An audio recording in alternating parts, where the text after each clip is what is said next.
Hello everyone, welcome back to a brand new video and welcome back to another league racing video. This is race 3 of season 5. We're in a team with Yuri, of course, lovely jubbly minty racing, as you'll see by the livery of my car in the first video. And we're at the infamous Suzuka circuit in Japan. Personally, this is one of my favourite tracks. The sweeping S's in this first sector here, so we're stuck behind Luke, under the bridge, through the Degners, and the tricky corner of 130R near the end of the lap, which requires a hell of a lot of commitment. We're travelling through that corner at about 140 miles an hour in GT3 cars, so not quite your 200 miles an hour like in an F1 car, but it's still pretty scary, as it's definitely a proper corner in these cars. Here we go, so we set our first lap, which is a 202.2, so a decent lap start off, but this next lap here is going to be much quicker, as I'm still sort of getting into the groove of this track. Very tricky, very easy to slip up and make a mistake, and yeah, very technical circuit. If you mess up on one corner, you're likely to mess up on the next, and so on and so forth, especially in these S corners. But here we go, through the long left-hander at the end here. Very easy to understeer out. You can see I hold off on the throttle for quite a long time because I don't want to wash out to the outside and invalidate my lap. Through the Degners, and yeah, good commitment through the first one, braking on the curb for the second one, and you can see we get a little bit of oversteer on exit, trying to get on power as early as possible. We're about 2/10 up. A little bit of grass in entry there, which is not ideal. Going in nice and narrow into the hairpin, as it's quite tricky to keep the car to the right hand side, as the downforce just isn't quite there, certainly compared to other GT3 cars like the Porsche. But here we go, up towards Spoon Corner, probably the trickiest corner on the track in my opinion. A double apex long left-hander, making the first, and then make sure the car washes out to the outside before coming back for another late apex for the second apex, using lots of curb on the outside, as you don't usually invalidate your lap there. And you can see we're almost 4/10 up on the delta in the top left, down towards 130R. This can make or break a lap. Keeping it in 5th gear and stabbing the throttle back on as soon as the car grips up, braking just before the board, second board on the left there, into 1st gear, using all the curb on the inside, short shifting to 2nd to keep the car stable over the 2nd curb, and that is a lap of Suzuka. And you can see we're pretty much 5.5 tenths up here, so this is going to be a 201, high 201.785, so a pretty decent lap there, and we couldn't improve after that. The track got a little bit hotter, and on my other laps I made a few mistakes. But P4, not a bad lap. I mean, we've got some absolute aliens in here, like Marmolotto, also known as Stefano, in the Bentley. Very quick and comfortable in that car. 6th skill there, he's very quick. But into the race now. I've recorded this start a bit late, so apologies for that. You can see we're around the outside of 6th skill and almost actually getting into the first corner, but the nature of the long right-hander means we have to tuck right in behind. But I'm going to take it easy on this first lap because I don't want to bin the car and I don't want to bin anyone else. We've got Lemos behind, who's definitely going to be a championship rival for us, certainly later on in the season, if not now. And yeah, we're just trying to keep with the top 3 here. You can see Marmolotto already bridging a little small gap to Luke in the yellow Ferrari up ahead. Striking livery on that car, but not quite as good as the minty Ferrari, as I call Mint Ferrari. But into the Degner for the first time, you see I have a massive bit of oversteer, taking a little bit too much curb on the inside, and therefore running wide for the second Degner, which is going to mean Lemos is going to be right on our gearbox into the hairpin. He's going to have a look, and fair enough, I probably should have defended that. He goes up the inside, he goes a little bit deep. I tried to get the switchback, you see, almost get the exit, the turbo lag of the Ferrari, and then actually aspirated a flat 6 of that Porsche, means he gets the drive and the traction out of the hairpin much better than I do. So we're just going to tuck in behind here. You know, it's a long race, it's an hour and 15-minute race. I don't have to rush this at all. I've got plenty of time to try and just stick in behind the fast guys and warm my tyres up, and hopefully we can stick on to the top 3 there especially, and not get held up by Nelson. You can see the presence of the Ferrari on the straight up towards 130R, you can see I'm almost right on the back of Lemos' gearbox already. A little bit of aero wash means I understeer and can't quite go for a move into the chicane on this first lap. But still, tyres not quite up to temperature just yet. They'll probably be up to temperature by the end of the first lap. And we're going to continue here. You see Lemos already trying to break the toe from me. He's conscious of me behind, and that's always good. We're always trying to fill the rear view mirror of Lemos' Porsche. But into the first corner, you see Sit Skill right on the gearbox of Luke up ahead. So we're hoping that they fight a lot, and we can hopefully gain some free positions out of that. But so far, so good. Marmolotto got about a second's gap to Luke. So we're probably about 3 or 4 seconds ahead of us already. So not great from our point of view. You see Sit Skill goes wide there on the long right-hander in the S's, and drops actually a good few car lengths back from Luke, so this gives us an opportunity. Lemos wide out of the long left-hander, something I talked about in qualifying just a minute ago. Very easy to do on high fuel. I mean, I'm running about 82 litres here or so, if I read that correctly. But yeah, little mistakes like this is going to bring me straight back into the game. If I can keep the consistency up, have a little look for the move on Lemos, but nothing quite doing there. Again, if I can keep the consistency up, which is something is really important in endurance racing, then there's definitely a chance for fortune in this race and to move forward. I mean, we're always aiming for at least a podium, but ideally a win. Yeah, that's going to be difficult against these players who are very, very quick on PS4 here.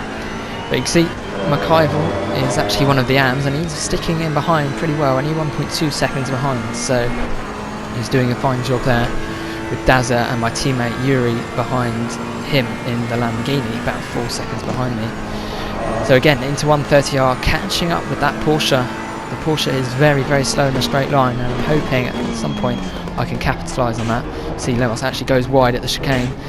I get a good run through, and we're going to have a look to see if we can capitalise on that and make a move on the Porsche in front. But a couple of laps later, you see I just outbrake myself just a little bit, sort of unintentionally going for an outside move on Lemos there, but that is never actually going to work.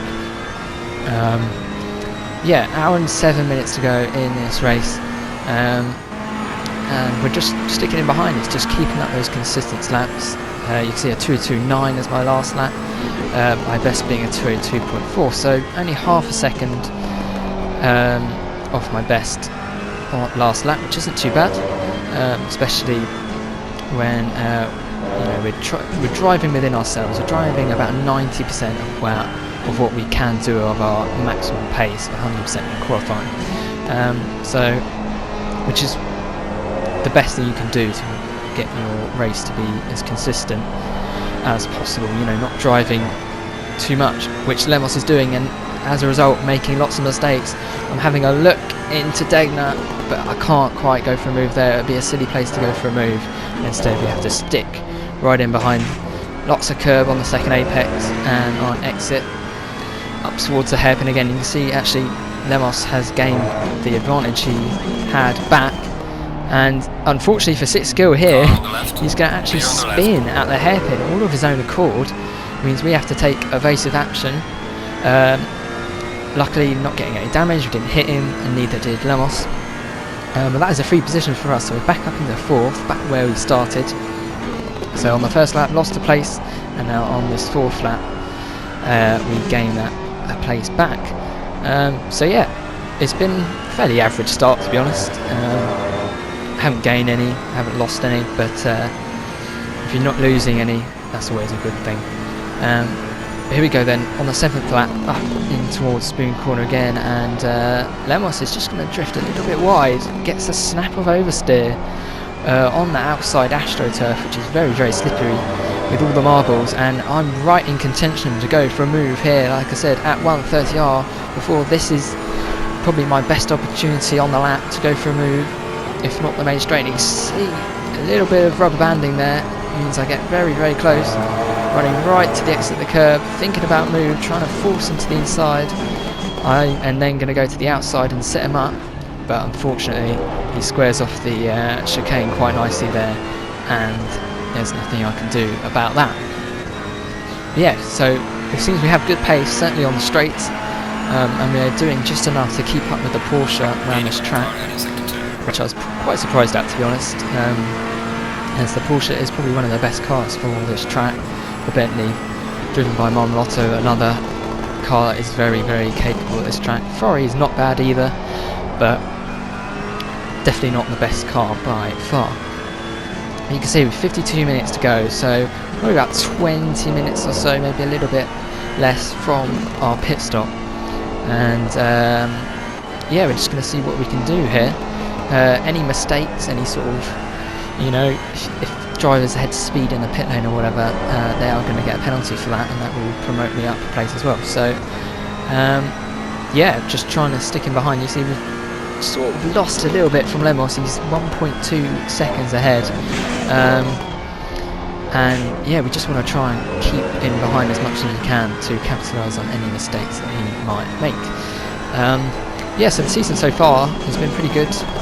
Laguna Seca wasn't our best race, and Imola was topsy-turvy, a bit carnage, but yeah, some solid results. And at this point we are in the top 4 in the championship, so we're doing just enough to stay with contention here, and a result in the podium would certainly be keep us in contention for the championship, which is ultimately always going to be our aim to win, and nothing less than that. You can see we're on a good lap here, on for a 2.3, which would actually make it our new best. Tyre pressures are all up to temperature now, brakes are up to temperature, and you can see we're not many laps from thinking about a pit stop, as Lemos goes really wide at 130R, makes a mistake, then has to cover off the inside, and because of that goes massively deep on the brakes. And to be honest, I just completely got caught out there because he was so slow on that second apex that I just didn't judge that he would be that slow on the second apex, and went into the back of him accidentally. Only 1.5 seconds worth of damage there, and I don't think, from what I heard, that Lemos got much either. But yeah, unfortunate turn of events there. But yeah, just nothing really I could do. So slow on the apex. I was trying to get the run to get him down the straight, but he parked it on the apex, as I mean he's inclined to do, but it just caught me off guard a little bit as he was all out of shape going wide at 130R. But it's going to mean for this lap his tyres are all scrubbed and horrible and dirty with marbles and everything, something that's going to make the grip of the car massively fluctuate, especially through these long corners at Suzuka. You can see coming up to Fredster, a lap car already, so he's clearly not having the best of races. And you can see we haven't actually dropped off from Luke too much. It's 5.5 seconds up the road, so our fighting hasn't actually lost us too much time. You can see, unfortunately, Lemos manages to get through, and thankfully, just as we go through the long ride, Fred realises and gives us the room up the inside, so we don't lose any time from that, thankfully. You can see Marmolotto already 16, nearly 17 seconds up the road. This is one of his favourite tracks, I believe, and he is super quick here, so yeah, I don't think we're going to be in contention to beat Marma unless he makes a really big error. That Bentley clearly is on rails for him. But yeah, we're just doing what we can, and yeah, basically just seeing how many points we can pick up.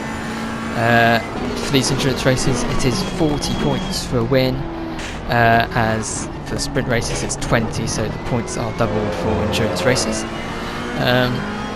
So a 4th place here would be decent. It's around about 30, just below 30 points I believe, and but we'll be still losing points to Marma, unfortunately, who's going to be in contention for this championship as well. So, as well as Luke as well, doing a fine job in 2nd place, who's actually dropped a little bit of time to us, but still about 5 seconds up the road. Lemos then within a second of us now, so we're just fluctuating on the edge of that little slipstream we need. Obviously that isn't going to help us through these long corners, but the closer we are going down the straight towards 130R, the better of a chance we have of making the move on the Porsche. So let's see what we can do. We're thinking about a pit stop soon, and we're also thinking about where we're going to come out of the pits, because ideally we don't want to come out in traffic, because that will only lose us time. But you can see another fatal mistake from Lemos there as he drifts wide at the Degners. The consistency of Lemos is not up to standard as he would like in that Porsche at Suzuka, and we go through into a podium place, third place, crucially just before the pit stop time. Lemos has lost probably about 8 seconds there in total. He's now 6 seconds behind me, so I've got a nice gap, and we're thinking about a pit stop here. Unfortunately guys, as I went into the pits, I actually forgot to record the second half of this race, unfortunately, so I'm really sorry about this guys, but you'll just have to believe me that I finished second in this race. As we go into the pits here, Luke, as he pits I believe a few laps later than me, actually gets a stop-go 30-second penalty for speeding in the pit lane. So on entry here, he would have gone over the board at over 30 miles an hour. You can see I've just dipped below that, trying to lose as little time as possible. And yeah, we would finish second, a good chunk behind Marma, but still a good result there. And that's going to really help our championship hopes. So really sorry about that guys. It's not usually that I forget to start the recording again, but luckily not too much happened, to be honest. Yeah, this is the pit stop, and then there we go, I forgot to recording. So Luke, there you go, got stop go 30-second penalty, and that promoted us into P2, which is a very good result. And that would mean the championship table would look like this. We would be second in the championship after that, behind Lemos, and with Marmot in third, with OCH Racing being in the lead. But thank you so much for watching, and I hope you have a great day. I'll see you all next time. Goodbye.